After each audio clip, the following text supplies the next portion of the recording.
Hi, in this video we're going to explore some fun new tips and tricks in the latest additions to Arturia's V9 collection.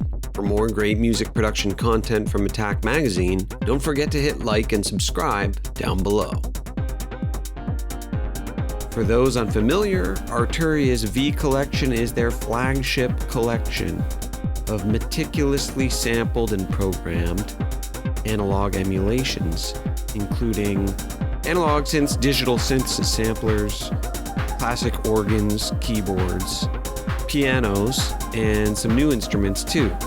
Now, one of the greatest new features of V9, which has just been released with an upgrade pathway from V8, are the presets, and those are best explored with the Analog Lab plugin. So it consolidates all of the instruments and presets into a more easily navigable interface. The instruments included in Arturia's V9 collection are incredibly versatile, but today I'll be using them in the style of a classic Detroit-inspired house and techno jam. Let's start by looking at their emulation of the classic Korg MS-20, a legendary semi-modular monophonic synth. And we've got the familiar, faithful hardware emulation interface here. And I think what I want to do, or one of my favorite tricks I could show, would be to use the MIDI input trigger by connecting the keyboard CV out to the sample and hold input. That will generate a new sample and hold random value with each key trigger or note on. And then I can go out from that sample and hold into the cutoff frequency to randomize the cutoff frequency. Now I can still, as you can see, adjust the low pass filter as an anchor. Now we can explore different presets, but I settled on this sort of bass patch because it gave me that characteristic Korg MS-20 thick, low-end analog sound. Of course, I can adjust the two oscillators, drop the scale down an octave, and these are all available for automation as well. I've got some glide time on the portamento with it set to mono legato mode. But one of the benefits of a digital emulation is that we can force a monophonic synth to play polyphonically. So let's try this out. I'll set it to just 2 right now, and we do get a CPU warning because the emulation is taking up some processing power. In fact, right now we can see my CPU is already up at 20. And that's why I only selected 2 notes for the poly, but I'm going to stay in polyphonic mode so we can hear it. And I'm just going to go ahead and activate this chord with a simple power chord added on there.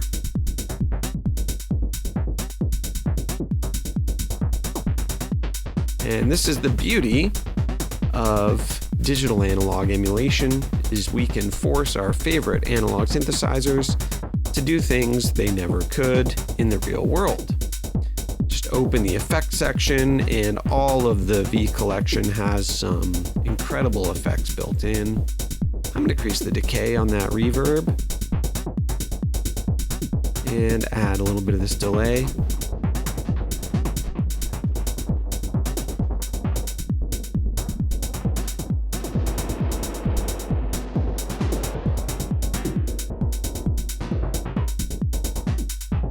And now we are, as they say, cooking with gas.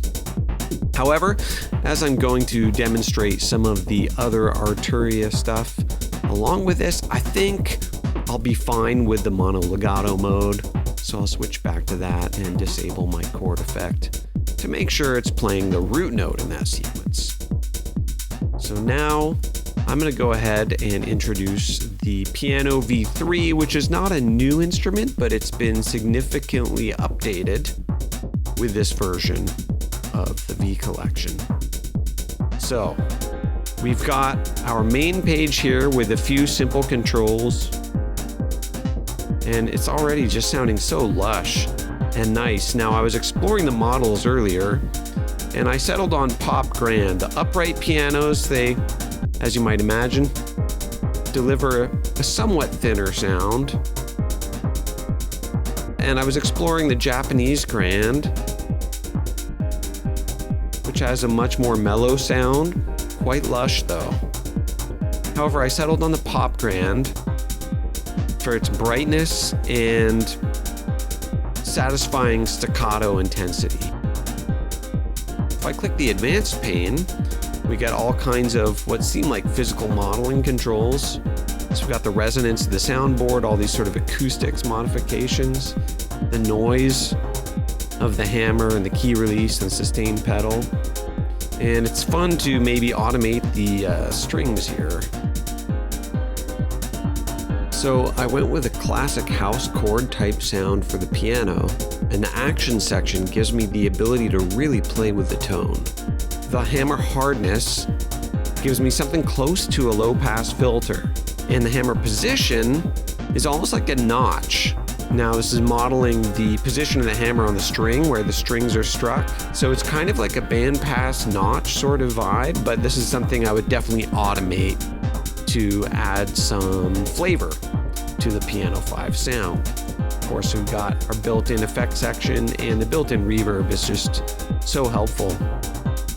Great for classic piano stabs and expressive piano performances. I have to be honest, it's one of the easier to use and most faithful piano emulations I've played around with.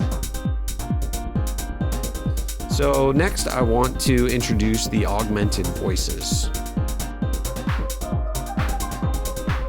And I settled on, again, a sort of classic Detroit house vocal stab sort of sound. And when I open the augmented voices interface,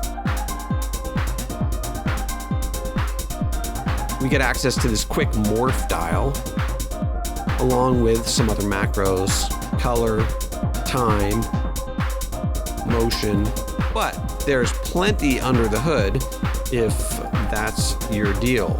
So if I click advanced, we get access to the two layers. We've got a dual sample layer and a dual synth layer. And of course we could add these and customize. So going into the augmented voices modulation section, we've got a whole bunch of super fun modulators to work with. So we've got 2 dedicated LFOs, each of which can be assigned to up to 4 different destinations. We also have a dedicated vibrato and tremolo. So I'm just gonna increase the depth of the vibrato, which is currently assigned to both layers A and B. We can assign to only one or the other.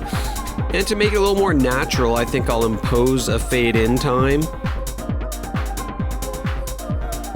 So the vibrato only begins to take effect toward the tail end of the notes.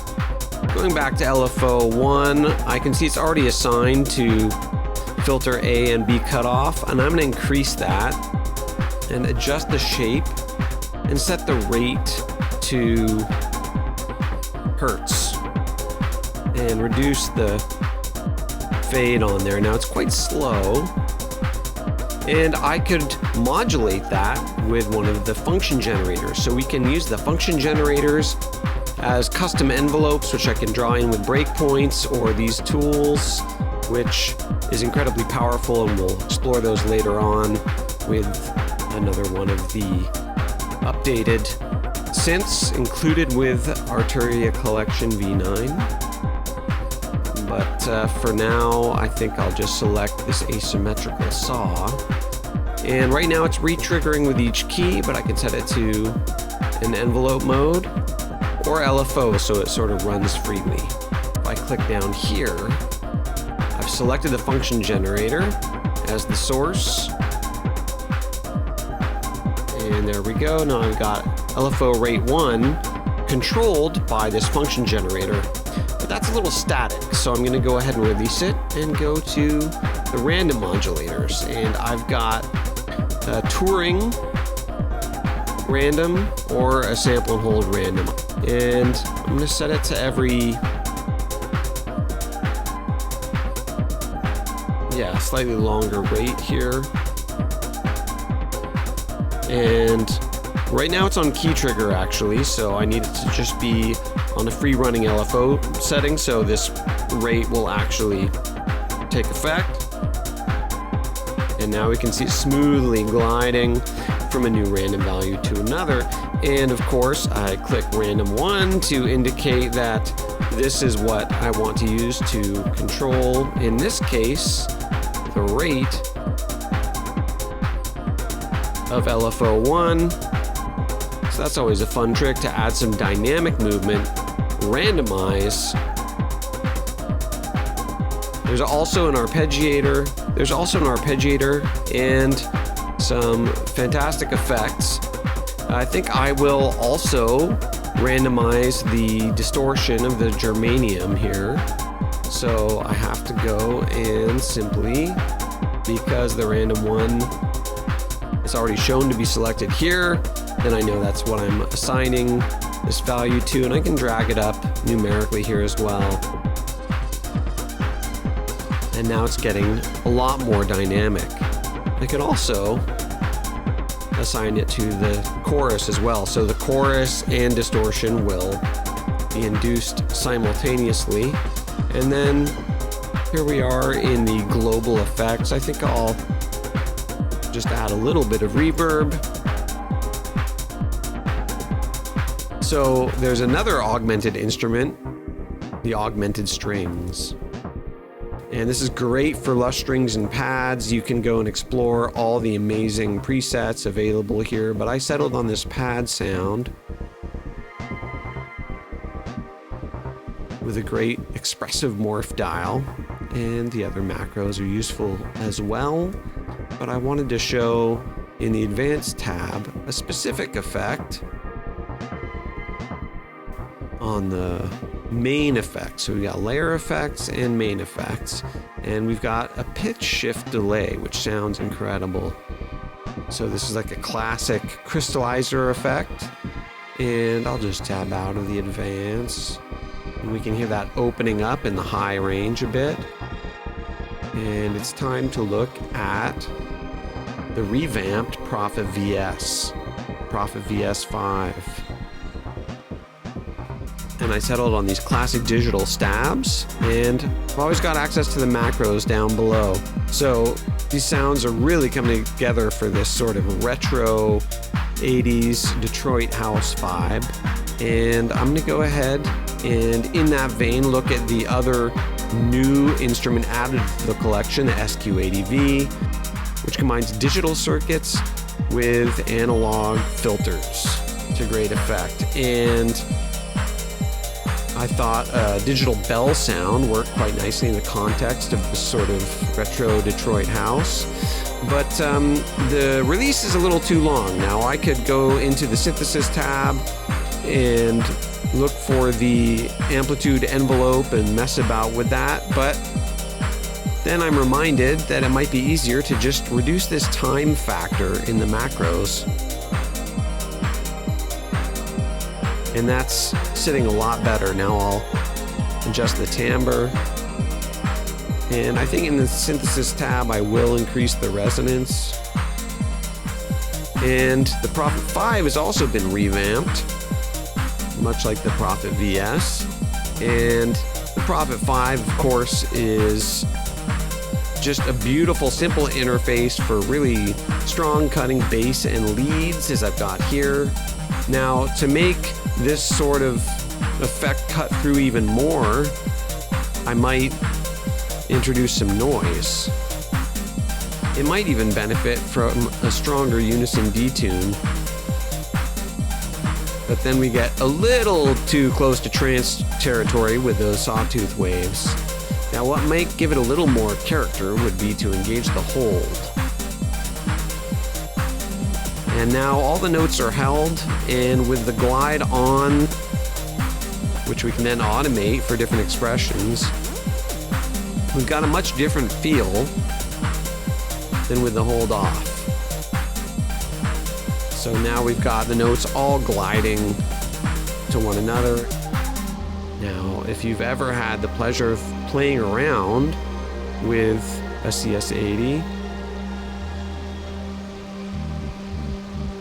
you'll know that these sort of flip switches at the bottom give you a lot of ability to adjust the sound, and that brilliance is controlling seemingly many of the filters. I'll introduce a bit of noise here and open up the Advanced tab, which gives us access to many of the new features included with this latest version. Now, first of all, I've got this function 2. We've got 3 functions, but I'm focusing on function 2 because nothing has been applied. And I've already set it to control the brilliance in the global filters section to a high degree. So the brilliance is being kept down low. Now I can draw a shape in, and this is essentially, if you've ever used a synth like Massive, giving you something like a custom control shape. Now, we're going to get to the modulation mixer next, but I just want to quickly first show we've got these custom starting points that we can write in. So this is like your classic trance gating, and if I reduce the sync rate, we can hear that on the sound. But I think I want to customize it somewhat by drawing some other notes in. I can always adjust the curves by hovering over the line. Now the modulation mixer, this is amazing. So I've got LFO1 as source 1 and function 2, which I've edited over here, is source 2, and they're multiplying each other to create a new modulation shape represented by the yellow color, which I can then assign to one of 3 destinations. And let's try the ring modulation amount.